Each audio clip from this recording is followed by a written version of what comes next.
Étant dirigeant de transition depuis 2007 et depuis le début motivé par le sujet du développement durable, comme on disait à l'époque, je suis en bonne position pour avoir observé l'évolution de cette notion. À cette époque, en 2007, parler par exemple d'intégration du développement durable dans une mission de management de transition était risqué pour son image.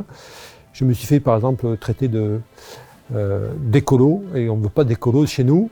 Donc attention à cette dimension-là, à cette époque-là. Début des années 2010, c'était encore trop tôt. À cette époque, le métier était encore dominé par les missions de restructuration, et on se faisait traiter de bisounours quand on commençait à parler de ce genre de projet, de façon de voir le management de transition. Fin des années 2010, les choses ont évolué. Il y a un début de prise de conscience dans la société, dans les entreprises, sur la crise climatique, sur les limites du système capitaliste. Et là, c'était un peu plus facile de parler de ça. Fin des années 2010, ça devenait un point différenciant, un moyen de marquer des points dans les entretiens pour gagner des missions. Le tournant dans ce domaine du management de transition impact est pour moi septembre 2020. Nous sommes en pleine crise Covid-19. Ça a été un été très marquant au niveau crise climatique.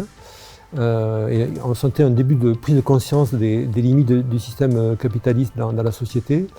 Et donc c'est à cette époque où 9 managers de transition, conscients de ces tendances, de ces enjeux, et qui voulaient donner du sens à leur métier, se sont regroupés pour créer l'association de managers de transition impact, IMWI. C'est aussi une époque où des entreprises de management de transition ont commencé aussi à s'intéresser au sujet, à parler de management de transition impact positif, à parler de démarche RSE. Les années 2021-22, c'est allé en progressant. Je l'ai senti moi dans les entreprises où c'est plus facile de parler de ça. Les dirigeants même, ils ne sont pas portés sur le sujet, ne s'opposent plus à des projets ou des actions à impact positif sur le plan social et environnemental. 2022, on compte à peu près une bonne demi-douzaine d'entreprises de management de transition engagées ou dans une démarche RSE ou qui offrent des services de management de transition à impact positif. Donc on est maintenant en plein dans cette grande mode ou grande tendance du management de transition à impact.